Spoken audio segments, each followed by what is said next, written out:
নমস্কার। গল্পের ঝুলিতে সকল শ্রোতা বন্ধুদের স্বাগত জানাই। আজ আপনাদের জন্য গল্পের ঝুলিতে রয়েছে নারায়ণচন্দ্র ভট্টাচার্যের লেখা কুলপুরোহিত। গল্পটি ভালো লাগলে লাইক এবং শেয়ার করে দেবেন, আর চ্যানেলে নতুন হয়ে থাকলে আরও গল্প শোনার জন্য চ্যানেলটি সাবস্ক্রাইব করতে কিন্তু ভুলবেন না। তাহলে চলুন শুনে নেওয়া যাক আজকের গল্প। গ্রাম্য দলাদলিতে যখন সমাজের সকলেই একে একে মহেশবাবুর পক্ষ ত্যাগ করিল, তখন পুরোহিত সীতানাথ শর্মা একা তাহাকে আশ্রয় করিয়া রহিল। এদিকে সমাজের লোকদের মতো কমলাদেবীও তাহার প্রতি বিরূপ হইয়াছিলেন। তাহার অবস্থা ক্রমেই ভাঙিয়া পড়িতেছিল। জ্ঞাতি বিরোধে বিষয় সম্পত্তি প্রায় সকলই চলিয়া গিয়াছিল, তথাপি সম্পত্তি ঘটিত মোকদ্দমার অবসান হয় নাই। আদালত স্বরূপ পুরভুজ তাহার সঞ্চিত অর্থ সমস্তই গ্রাস করিয়া শেষে তাহাকে ঋণের পাশে বেশ করিয়া বাঁধিতেছিল। এ অবস্থায় বুদ্ধিমান লোকমাত্রেই যে তাহার সঙ্গ পরিত্যাগ করিবে, তাহাতে আর আশ্চর্য কি? অট্টালিকা পতনোন্মুখ হইলে সকলেই তাহার নিকট হইতে সরিয়া দাঁড়ায়, কিন্তু সরিল না কেবল একজন। তিনি মহেশবাবুর কুলপুরোহিত সীতানাথ ভট্টাচার্য। সীতানাথ এই ভগ্নপ্রায় অট্টালিকাকে সবলে জড়াইয়া রহিলেন, যেন তিনি স্বীয় অসাধারণ শক্তিতে গৃহখানিকে আসন্ন পতনের হস্ত হইতে রক্ষা করিবেন, অথবা তাহার সহিত আপনিও ধূলিসাৎ হইবেন। বিপক্ষ দলের কর্তা ভৈরবচন্দ্র ঘোষ তাহার পুত্র যদুনাথের চরিত্রদোষ লইয়াই দলাদলি বাঁধিয়াছিল। এক্ষণে ভৈরববাবুর পক্ষই বলবান। তিনি একদিন হাসিতে হাসিতে সীতানাথকে বলিলেন, ঠাকুর, যে গাছ ঝড়ে ভাঙিয়া পড়িতেছে, ফলের প্রত্যাশায় আর তাহার শূন্যতলায় কেন? সীতানাথ উত্তর করিলেন, এখনো গাছের মূল আছে, জল ঢালিলে একদিন সে গজাইয়া উঠিতে পারে। তাতে আর তোমার স্বার্থ কি? আমার স্বার্থ সম্পূর্ণ। কি রকম? আমি যে তার পুরোহিত। কিন্তু বিধাতা বুঝি গাছের মূলটুকু পর্যন্ত রাখিতে রাজি নহেন। আর্থিক ও মানসিক ক্লেশে নিপীড়িত মহেশবাবু যেদিন পার্থিব বিচারালয়ের ব্যয়ভার হইতে নিষ্কৃতি পাইয়া মহাবিচারকের উচ্চ বিচারালয়ে উপস্থিত হইলেন, সেদিন সীতানাথের মাথায় আকাশ ভাঙিয়া পড়িল। হায়, মহেশবাবুর সঙ্গে সঙ্গে বুঝি মিত্রবংশের মান মর্যাদাও যায়। যাইবারই আর বাকি কি? তখনও যে যৎকিঞ্চিৎ সম্পত্তি অবশিষ্ট ছিল, মহাজনে দেনার দায়ে তাহা বেচিয়া লইল, কতক বা জ্ঞাতিরা আত্মসাৎ করিল। রহিল কেবল ভদ্রাসনখানি। আর রহিল মহেশবাবুর 10ম বর্ষীয় পুত্র নৃসিংহচন্দ্র ওরফে নসু। তাহাকে দেখিবার শুনিবার জন্য থাকিল মহেশবাবুর বিধবা ভগিনী নিস্তারিণী। মহেশবাবুর স্ত্রী নসুকে প্রসব করিবার অল্পদিন পরেই ইহলোক ত্যাগ করিয়াছিলেন। তদবধি নিস্তারিণীর কোলেই নসু প্রতিপালিত হইয়া আসিতেছিল। বাড়িখানা খুব বড়, 2 মহল, কিন্তু বাড়ির ইট কাঠ খাইয়া তো জীবন ধারণ করা যায় না।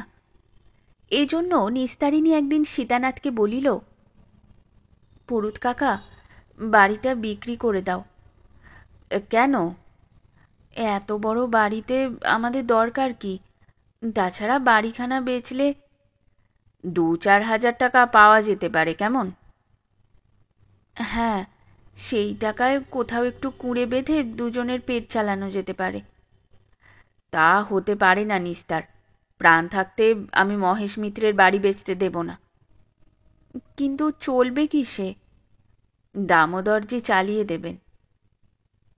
দামোদরজি মহেশবাবুর গৃহদেবতা। নিস্তারিণী বলিল, দামোদরজির নিজেরই যে সেবার অভাব, তিনিই তার ব্যবস্থা করবেন। রহস্য নয় কাকা, আমরা বরং একদিন উপোস করে থাকতে পারবো, কিন্তু দামোদরজির উপবাস দেখতে পারবো না।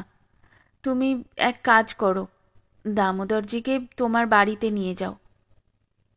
মৃদু হাসিয়া সীতানাথ বলিলেন, ওরে বাপরে, এত বড় বাড়ির ঠাকুরকে কি আমার কুড়ে নিয়ে যেতে পারি? দীর্ঘ নিঃশ্বাস ত্যাগ করিয়া নিস্তারিণী বলিল, তবে কি হবে কাকা? হবে আর কি, যেমন চলছে তেমনই চলুক। দামোদরের আর সে ভোগারতির বন্দোবস্ত নাই। নিত্য পূজার একশের চাউল পর্যন্ত জোটে না। তথাপি সীতানাথ নিয়মিত রূপে 2 বেলা ঠাকুরের পূজা আরতি সম্পন্ন করিতে লাগিলেন। সীতানাথ প্রত্যহ প্রভাতে কতকগুলি চাল কোচার খুঁটে বাঁধিয়া তাহা গুপ্তভাবে রাখিয়া যজমান বাড়িতে যাইতেন। পূজা শেষে তিনি কখন সে চাল ফিরাইয়া আনিতেন, কখনো বা আনিতেন না। নিস্তারিণী তাহা লইয়া যাইতে বলিলে বলিতেন, আজ অমুক গ্রামে বড় জরুরি কাজ আছে, পারি তো কাল নিয়ে যাব, আর তোমাদের দরকার হয় খরচ করিও, পরে একেবারে সব হিসাব করিয়া লইব। ব্রাহ্মণের মনোভাব বুঝিয়া নিস্তারিণীর চক্ষু দিয়া ঝরঝর জল গড়াইয়া পড়িত।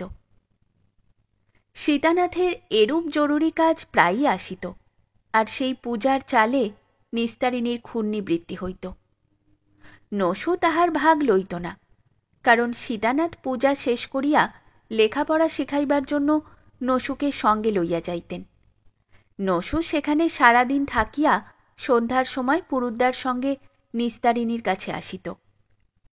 নসুর শিক্ষাদাতা সীতানাথ স্বয়ং, কিন্তু নসু তাহার নিকট হইতে শিক্ষার নীরস তাড়না অপেক্ষা স্নেহের সুকোমল তাড়নাই অধিক পরিমাণে পাইত। আর সমস্ত দিনে সে যতটা জ্ঞান লাভ না করিত, তদপেক্ষা অধিক মিষ্টান্ন লাভে কোনোদিনই বঞ্চিত হইত না। কাজেই নসু এই বিচিত্র শিক্ষাদাতার সমধিক অনুরক্ত হইয়া পড়িয়াছিল। এইভাবে 2 বৎসর কাটিয়া গেলে সীতানাথ দেখিলেন, তাহার পরিমাণাধিক স্নেহরস বা মিষ্টান্নরসে নসুর দেহখানি যেমন পরিপুষ্ট হইতেছে, জ্ঞানের সেরূপ পরিপুষ্টি হইতেছে না। তাহার প্রদত্ত অন্ন নসুকে আপাত যন্ত্রণাকর অভাবের হস্ত হইতে রক্ষা করিতে পারে, কিন্তু উহার ভাবী উন্নতির পথ মুক্ত করিয়া দিতে পারে না। অনেক ভাবিয়া চিন্তিয়া সীতানাথ নসুকে কলিকাতায় পাঠাইতে মনস্থ করিলেন। কলিকাতায় তাহার এক আত্মীয় বাস করিতেন, তাহার নিকট রাখিয়া নসুকে লেখাপড়া ও কাজকর্ম শিখাইবেন স্থির করিলেন। নিস্তারিণী ইহা শুনিয়া কাঁদিতে লাগিল। কাঁদিবার কারণও ছিল। 50 বছর আগেকার কলিকাতা আর এখনকার কলিকাতায় স্বর্গ নরক প্রভেদ। তখনকার কলিকাতাকে পল্লীগ্রামবাসীরা একটা ভয়ঙ্কর স্থান বলিয়া জানিত। বাস্তবিক ছিলও তাহাই। তৎকালীন কলিকাতার অপেক্ষা অস্বাস্থ্যকর স্থান বঙ্গদেশে ছিল না বলিলেই হয়। এহেন স্থানে বালক নসুকে পাঠাইতে নিস্তারিণী সহজে স্বীকৃত হইল না।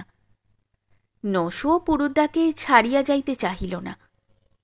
সীতানাথ নিস্তারিণীকে অনেক বুঝাইয়া, নসুকে অনেক প্রলোভন দেখাইয়া শুভদিনে স্বয়ং তাহাকে কলিকাতায় রাখিয়া আসিলেন।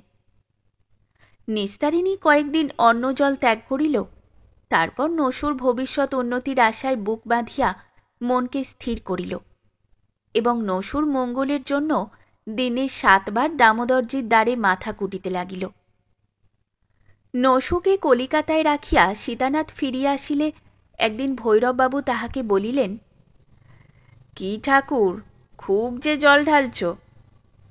সীতানাথ উত্তর করিলেন, আপনারাও তো আগুন জ্বালাতে কসুর করেন নাই, কিন্তু এ পোড়া গাছে ফল ফলিবে কি? ফলের আশাতেই লোকে কাজ করে, নিষ্ফলতার আশায় করে না। কিন্তু দেখো, শেষে যেন হাতের চেয়ে ফল বড় না হয়। সীতানাথ ঈষৎ হাসিয়া বলিলেন, আপনার মুখে ফুলচন্দন পড়ুক, আমিও ভগবানের কাছে তাই প্রার্থনা করি। দিনের পর দিন যাইতে লাগিল। শীতের পর গ্রীষ্ম, গ্রীষ্মের পর শীত, এমনি করিয়া 10টি শীত গ্রীষ্ম আসিল, আবার চলিয়া গেল। এই 10 বৎসরে সংসারের কত পরিবর্তন হইল। তাহার সঙ্গে যে নসুরও যথেষ্ট পরিবর্তন না হইয়াছিল এমন নহে। সীতানাথের আত্মীয়টি 2 বৎসরকাল নসুকে নিজের কাছে রাখিয়া তৎকাল প্রচলিত ইংরাজি ও পারস্য ভাষায় কতকটা বুৎপন্ন করিয়া দিলেন। তাহার বন্ধু হরলালবাবু কমিশরিয়েটে কাজ করিতেন। অতঃপর নসুকে তাহার হস্তে অর্পিত হইল। হরলালবাবু এই সুচতুর বালককে হাতে কলমে শিক্ষা দিয়া আপনার কার্যে নিযুক্ত করিলেন। তখন কমিশরিয়েটের কাজে যথেষ্ট পয়সা ছিল, সুতরাং 8 বৎসর মধ্যে নসু যথেষ্ট অর্থ উপার্জন করিল। নিস্তারিণী দৈনাবস্থা ঘুচিল, মহেশ মিত্রের বন্ধক দেওয়া অনেক সম্পত্তি উদ্ধার পাইল। অনেক নূতন সম্পত্তি আসিয়া তাহার সহিত সংযুক্ত হইল। তাই বলিতেছিলাম, এই 10 বৎসরে নসুরও অনেক পরিবর্তন হইয়াছিল। এই সকল পরিবর্তনের সঙ্গে তাহার নসু নাম যদি নৃসিংহবাবুরূপে পরিবর্তিত হয় তাহাতে দোষ কি? 10 বৎসর পরে একখানি নৌকা আসিয়া গোপালনগরের প্রান্তবাহিনী ভদ্রার ঘাটে লাগিল। নৌকা হইতে নামিলেন নৃসিংহবাবু, আর তাহার পশ্চাতে নামিল তকমাওয়ালা চাপরাশি বা ভৃত্য। নৃসিংহবাবুর আগমনে নির্জীব মিত্রভবন আবার সজীব হইয়া উঠিল। হিমবিশীর্ণ পাদপ বসন্ত সমাগমে নবীন পুষ্পপল্লবে ভূষিত হইলে যেমন মধুমক্ষিকার দল তাহাকে বেষ্টন করিয়া অবিরাম গুনগুন স্বরে তাহার সুখ সৌভাগ্যের গুণগান করিতে আসে, তদ্রূপ গ্রামের মক্ষিকাবৃত্তি অনেক ঘোষজা বসজা চট্টরাজ আসিয়া নৃসিংহবাবুর সুখ সংবর্ধনা করিতে লাগিল। যাহাদের কৃপায় নৃসিংহবাবুর পিতৃদেব সমাজ বহিষ্কৃত ও সর্বশান্ত হইয়া মৃত্যুর শান্তিময় ক্রোড়ে আশ্রয় গ্রহণ করিতে বাধ্য হইয়াছিলেন, এক্ষণে তাহাদের মধ্যেও অনেকে আসিয়া আপনাদিগকে নৃসিংহবাবুর চির শুভানোধ্যায়ী বলিয়া আলাপ করিতেই কিছুমাত্র কুণ্ঠিত হইলেন না। ইহাদের মধ্যে ভৈরববাবু একজন। তাহার পুত্র যদুনাথ এখন নৃসিংহচন্দ্রের পরম বন্ধু হইয়া উঠিল। দেখিয়া শুনিয়া সীতানাথ মনে মনে হাসিলেন। নৃসিংহচন্দ্রের জন্য একটু চিন্তিতও হইলেন। একদিন তিনি নৃসিংহকে বলিলেন, ভায়া হে, বিষকুম্ভং পয়মুখং কেবল কবির কল্পনা নয়, সংসারে তা যথেষ্ট আছে। নৃসিংহ বলিলেন, আছে বই কি, উপস্থিত কোথায় দেখলেন?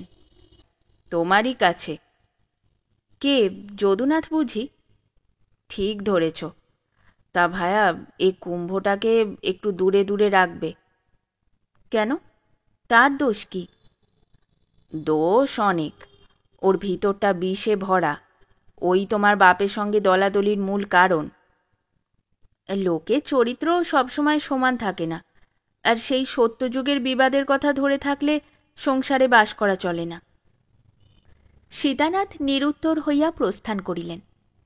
তারপর একদিন নিস্তারিণী বলিল, হ্যাঁ রে নসু, তুই নাকি ও পাড়ার যদুর সঙ্গে খুব মিশেছিস। পুরুদ্দা বুঝি বলেছে? কেবল তিনি কেন, অনেকেই তো বলে। অনেকের চেয়ে আমি আমার ভালো মন্দ বেশ বুঝি। তোর পুরুদ্দার চেয়েও? পুরুদ্দার ভীমরতি হয়েছে। নিস্তারিণী রাগে কাঁপিতে কাঁপিতে চলিয়া গেল। অনেক ছেলের স্বভাব, তাহাকে যে কাজ করিতে বারণ করা যায় সে আগে তাহাই করিয়া বসে। যাহা লইতে নাই তাহাই পাইবার জন্য কাঁদিয়া কাটিয়া পাড়া মাথায় করে। নৃসিংহচন্দ্রেরও স্বভাব অনেকটা সেইরূপ। যখন সকলেই তাহাকে যদুনাথের সহিত মিশিতে বারণ করিল, তখন সে আরও অধিক আগ্রহের সহিত যদুনাথের সঙ্গে মেলামেশা করিতে লাগিল। এমনকি যদুনাথের আশ্রিতা বা অনুগৃহীতা শ্রীমতী চম্পকলতা ওরফে চাঁপার সহিত একাত্র আলাপ করিয়া আসিতেও কুণ্ঠিত হইল না। দেখিয়া শুনিয়া পাড়ার লোকেরা গা টেপাটেপি করিল, আর সীতানাথ নারায়ণ স্মরণ করিতে লাগিলেন। এখন হইতে সীতানাথ দামোদরের পূজাদি কার্যে পুত্র রামেশ্বরকেই পাঠাইতেন, নিজে আর বড় একটা যাইতেন না। সেদিন সন্ধ্যার পর রামেশ্বর দামোদরের আরতি শেষ করিয়া যখন বাড়ি ফিরিতেছিল, তখন একখানা কালো মেঘ বিরাট বপু বিস্তার করিয়া সমগ্র আকাশ ছাইয়া ফেলিয়াছিল। ঘন অন্ধকারে পথঘাট সমাচ্ছন্ন, মাঝে মাঝে বিদ্যুৎ চমকিতেছিল, গভীর গর্জনে মেঘ ডাকিতেছিল, ঝড় উঠিবার উপক্রম হইতেছিল। রামেশ্বর ঘন অন্ধকারাচ্ছন্ন পল্লীপথ অতিক্রম করিয়া দ্রুত পদে চলিল, কিন্তু অধিক দূর না যাইতেই প্রচণ্ড ঝটিকা প্রবাহ পথের ধুলা উড়াইয়া গাছের ডাল ভাঙিয়া উন্মত্ত দানবের ন্যায় গর্জন করিতে করিতে ছুটিল। সঙ্গে সঙ্গে বজ্রনাদে আকাশ পৃথিবী কম্পিত করিয়া মুষলধারে বৃষ্টি পড়িতে লাগিল। বিদ্যুতের তীব্র স্ফুরণে চক্ষু ঝলসিয়া যাইতে লাগিল। রামেশ্বর আশ্রয়ান্বেষণে চারিদিকে চাহিল। বিদ্যুতালোকে দেখিল সম্মুখেই একখানি গৃহ। রামেশ্বর ছুটিয়া গিয়া তাহার দাওয়ায় উঠিয়া দাঁড়াইল। গৃহদ্বার ভিতর দিক হইতে রুদ্ধ, দাওয়াও স্বল্প পরিসর, সুতরাং রামেশ্বর সেখানে গিয়াও নিষ্কৃতি পাইল না। বৃষ্টির ছাঁট সবেগে আসিয়া তাহার অঙ্গে যেন বেত্রাঘাত করিতে লাগিল। রামেশ্বর সিক্ত বস্ত্রে কম্পিত কলেবরে দ্বারে পিঠ দিয়া দাঁড়াইল। দরজায় একটু শব্দ হইল। ক্ষণপরেই দ্বার উন্মুক্ত করিয়া কে জিজ্ঞাসা করিল, কে ওখানে গা? কাঁপা কাঁপা স্বরে রামেশ্বর উত্তর দিল, আমি রামেশ্বর। ও কি, মারা গেলে যে? ভিতরে এসো। রামেশ্বর ঘরে ঢুকিল। ঘর অন্ধকার। স্বরের অনুমানে রামেশ্বর বুঝিল তাহার আহ্বানকর্ত্রী রমণী। রমণী দ্বার রুদ্ধ করিয়া আলো জ্বালিল। সে আলোকে রামেশ্বর দেখিল, সর্বনাশ, এ যে চাঁপা! সে যে চাঁপার ঘরে। চাঁপা বলিল, একটু ডাকতে হয়, অন্ধকারে ভিজে গেছ যে, কাপড়খানা ছাড়ো। রামেশ্বর বলিল, না। ভিজে কাপড়ে থেকে শীতে কাঁপবে তাও কি হয়? নাও কাপড়খানা ছেড়ে একটু বসো, এতে আর তোমার জাত যাবে না। কথার সঙ্গে সঙ্গে চাঁপার ওষ্ঠে একটু হাসি ফুটিল। সে একখানা কাপড় লইয়া রামেশ্বরকে দিতে গেল। রামেশ্বর এদিকে ওদিকে চাহিয়া ব্যস্তভাবে দ্বার খুলিয়া সেই ঝড় বৃষ্টি ও অন্ধকারের মধ্যে ছুটিয়া বাহির হইল। চাঁপা হো হো করিয়া হাসিয়া উঠিল। তাহার হাস্যধ্বনি ঝটিকার ভীম গর্জনে বিলীন হইয়া গেল, তাহা রামেশ্বরের কর্ণে প্রবেশ করিল না। পরদিন গ্রামে রাষ্ট্র হইল যে রামেশ্বর চাঁপার ঘরে রাত্রি যাপন করিয়াছে। কথাটা যে কে প্রচার করিল তাহা জানা গেল না, তবে সকলেই এই ব্যাপার লইয়া একটা তুমুল সমালোচনা করিতে লাগিল। ভৈরববাবু আসিয়া বলিলেন, নৃসিংহচন্দ্র, তোমাকে বিহার একটা বিধান করিতেই হইবে, কেননা তোমার স্বর্গীয় পিতৃদেব আমাদের সমাজের মাথা ছিলেন, বিশেষত তোমারই পুরোহিতের এই কাণ্ড। নৃসিংহ বলিলেন, পাপী হইলে পুরোহিত বলিয়া অব্যাহতি পাইবে না। তখন 2 দিন ধরিয়া নৃসিংহবাবুর বৈঠকখানায় সভা সমিতি বসিল। গ্রামের মাতব্বর লোকেরা আসিয়া সেই মহাসভা উজ্জ্বল করিতে লাগিল। অনেক প্রত্যক্ষদর্শীর সাক্ষ্য গৃহীত হইল। নৃসিংহচন্দ্র গোপনে চাঁপার সাক্ষ্য লইলেন। চাঁপা তাহার কথার উত্তরে মৃদু হাসিল মাত্র। অবশেষে সেই সভা সপুত্র সীতানাথ ভট্টাচার্যকে সমাচ্যুত করিল। দামোদরের পূজার জন্য নূতন পুরোহিত নিযুক্ত হইল। নবীন পুরোহিত মহাশয় অশুচি স্পর্শে পতিত দামোদরকে পঞ্চগব্যে স্নান করাইয়া শুদ্ধ করিয়া লইলেন। মানুষের পাপে দেবতাকেও প্রায়শ্চিত্ত করিতে হইল। নিস্তারিণী বলিল, এ কি করলি নসু? নৃসিংহ বলিল, আমি তো আর 5 জনকে ছেড়ে থাকতে পারি না, কিন্তু যাকে ছাড়লি সে তোদের জন্য সর্বস্ব ত্যাগ করেছিল, তাতে তার লাভের প্রত্যাশা ছিল। তোর বুদ্ধি শুদ্ধি সব লোপ পেয়েছে। নিস্তারিণী ক্রোধে গর্জন করিতে করিতে ভ্রাতুষ্পুত্রের সান্নিধ্য ত্যাগ করিল। সীতানাথ সকল শুনিলেন। কিন্তু কিছুমাত্র বিচলিত হইলেন না, কাহারও নিকট একটুও দুঃখ প্রকাশ করিলেন না, অথবা পৌরোহিত্যের দাবি করিবার জন্য নৃসিংহবাবুর কাছে বা তাহার বন্ধুবর্গের নিকটে কোনো অনুরোধ করিতে গেলেন না। ব্রাহ্মণের এই অত্যধিক অহংকার নিদর্শনে নৃসিংহবাবু আরও চটিয়া গেলেন। ভৈরববাবু বলিলেন, কি ঠাকুর, ফল যে হাত ছাড়িয়ে গেল। সীতানাথ পূর্ববৎ সহাস্যবদনে উত্তর করিলেন, হ্যাঁ, এখন কাঁচা কিনা, পাকলেই নরম হয়ে আবার হাতের ভিতর আসবে। একদিন প্রভাতে গ্রামের ভিতর ভয়ানক হইচই পড়িয়া গেল। চাঁপাকে কে ছুরি মারিয়া খুন করিয়াছে। চৌকিদার ছুটিয়া পুলিশে সংবাদ দিল। তখন দারোগা, কনস্টেবল, জমাদার আসিয়া অনুসন্ধানের ধুম লাগাইয়া দিল। ডাকাডাকি হাঁকাহাঁকিতে গ্রাম তোলপাড় হইয়া উঠিল। গ্রামের অনেক মাতব্বর লোকই সন্দেহ করিল যে নৃসিংহবাবুর দ্বারাই এই খুন হইয়াছে। তিনি ইদানিং প্রায় চাঁপার ঘরে যাওয়া আসা করিতেন। তখন দারোগা সদল বলে নৃসিংহবাবুর বাটিতে উপস্থিত হইয়া তাহাকে গ্রেপ্তার করিল। অনুসন্ধানে তাহার বৈঠকখানা হইতে একখানা কাপড় পাওয়া গেল, তাহাতে রক্তের দাগ, একখানা ছোড়াও মিলিল। দারোগা নৃসিংহবাবুকে গ্রেপ্তার করিয়া মাধ্যাহ্নিক কৃত্য সম্পাদনে মনোনিবেশ করিলেন। আহারান্তে হত্যাকারী চালান হইবে। নিস্তারিণী ছুটিয়া গিয়া সীতানাথের পায়ে আছাড় খাইয়া পড়িল। সীতানাথ বলিলেন, আমি গরিব বামুন, কি উপায় করতে পারি মা? নিস্তারিণী কাঁদিতে কাঁদিতে বলিল, তুমি সব পারো পুরুত কাকা, একবার তুমি মিত্র বংশের মান বাঁচিয়েছিলে, এবার মান প্রাণ দুই বাঁচাও। সীতানাথ বসিয়া বসিয়া কিছুক্ষণ ভাবিলেন। ভাবিতে ভাবিতে তাহার মুখমণ্ডল গম্ভীর, নেত্রদয় প্রজ্জ্বল হইয়া উঠিল। তিনি দীর্ঘ নিঃশ্বাস ত্যাগ করিয়া বলিলেন, বেশ, তাই হোক, তুমি ঘরে যাও, আমি এর উপায় করব। নিস্তারিণী চলিয়া গেল। সীতানাথ পুত্রকে ডাকিয়া লইয়া গৃহমধ্যে প্রবেশ করিলেন। আহার ও দিবানিদ্রার অন্তে দারোগাবাবু আসামিকে চালান দিবার জন্য রিপোর্ট লিখিতেছিলেন। গ্রামের অনেক লোকই তাহাকে ঘিরিয়া দাঁড়াইয়া বা বসিয়াছিল। এমন সময়ে সহসা রামেশ্বর সেখানে উপস্থিত হইয়া একেবারে দারোগার সম্মুখে গিয়া দাঁড়াইল। দারোগা কলম ফেলিয়া তাহার মুখের দিকে চাহিলেন। রামেশ্বর বলিল, দারোগাবাবু, আপনার ভুল হইয়াছে। দারোগা চক্ষু রক্তবর্ণ করিয়া বলিলেন, কে তুমি? আমার ভুল? কিসে ভুল হয়েছে? রামেশ্বর সে বজ্র গম্ভীর স্বরে কিছুমাত্র বিচলিত না হইয়া বলিল, আমি রামেশ্বর, আপনি নির্দোষীকে গ্রেপ্তার করেছেন। তবে দোষীকে তা তুমি জানো?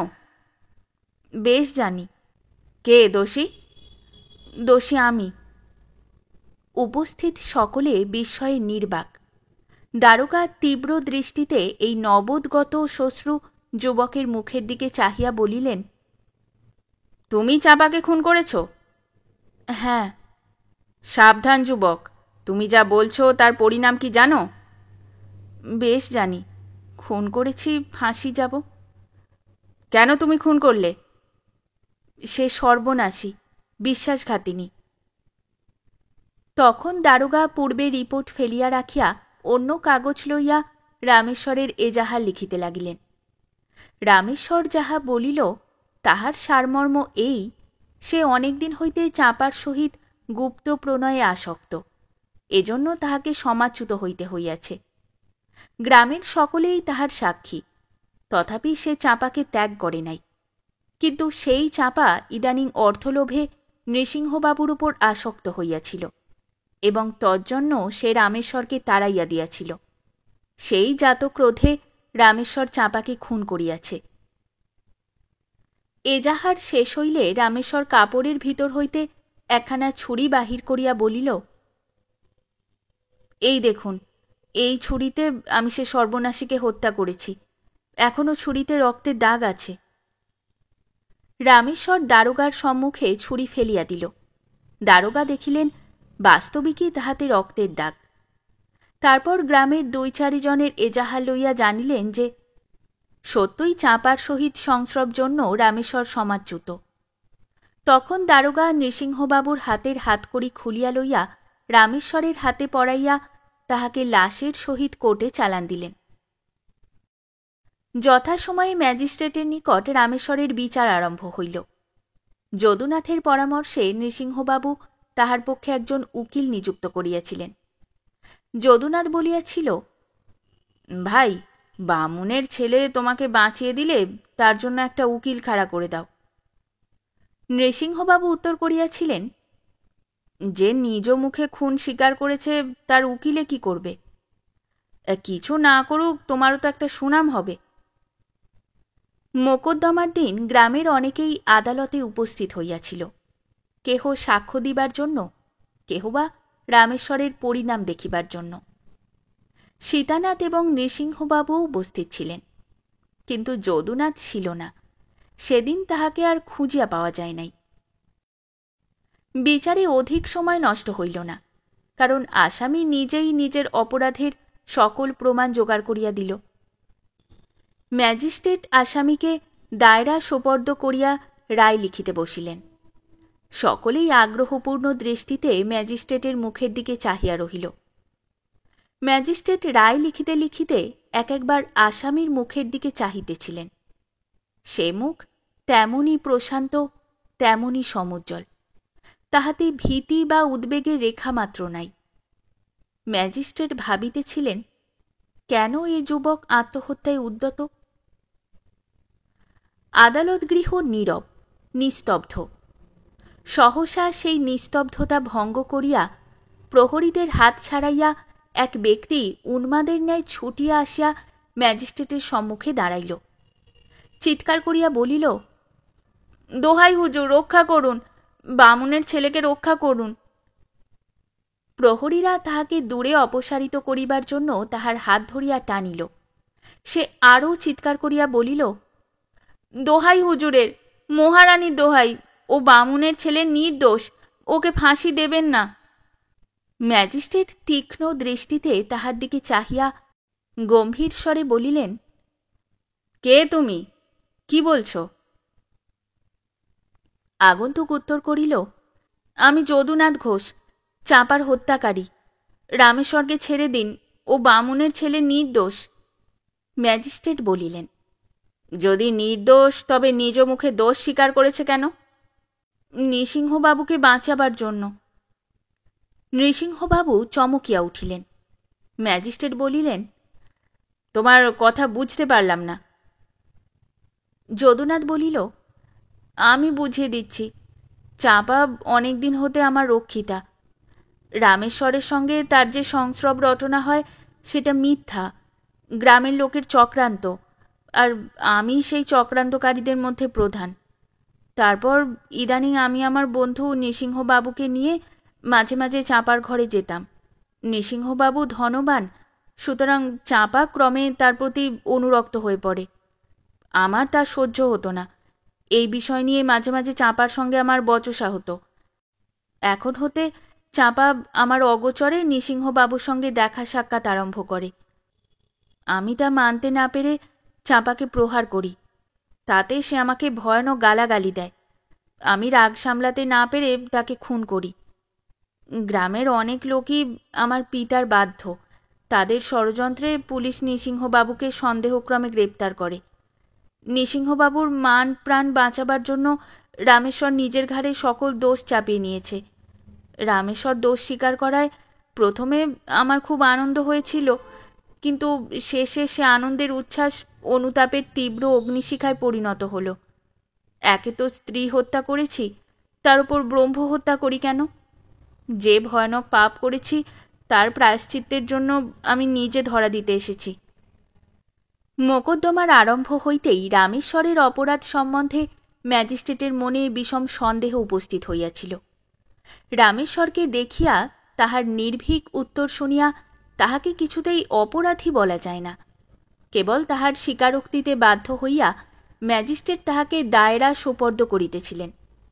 এক্ষণে পুনরায় সাক্ষ্য প্রমাণ লইয়া তিনি যদুনাথকে অভিযুক্ত করিলেন। রামেশ্বর মুক্তি পাইল। ম্যাজিস্ট্রেট তাহার মুখের দিকে চাহিয়া বলিলেন, যুবক, কেন তুমি এরূপে আত্মহত্যায় উদ্যত হয়েছিলে? রামেশ্বর প্রফুল্ল মুখে বলিল, পিতার আদেশ। নৃসিংহবাবুর ভ্রান্তি দূর হইল। তিনি সীতানাথের পা জড়াইয়া ধরিয়া বলিলেন, পুরুদ্দা, আমার জন্য আপনি পুত্র হত্যায় উদ্যত হয়েছিলেন? মৃদু হাসিয়া সীতানাথ বলিলেন, তুমি ভুলে যাচ্ছ আমি যে তোমার পুরোহিত। কিন্তু আমি তো আপনাকে ত্যাগ করেছি। সীতানাথ বলিলেন, তুমি ত্যাগ করলেই ত্যাগ হলো না, আমি যে তোমার কুলপুরোহিত।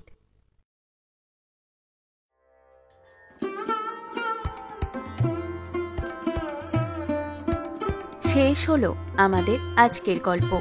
গল্প পাঠে এবং বিভিন্ন চরিত্রে আমি তৃষিতা। গল্পটি ভালো লাগলে লাইক এবং শেয়ার করে দেবেন। আর চ্যানেলে নতুন হয়ে থাকলে আরও গল্প শোনার জন্য চ্যানেলটি সাবস্ক্রাইব করতে কিন্তু ভুলবেন না। খুব তাড়াতাড়ি নতুন একটি গল্প নিয়ে ফিরে আসব। সকলে ভালো থাকুন, শুনতে থাকুন গল্পের ঝুলি।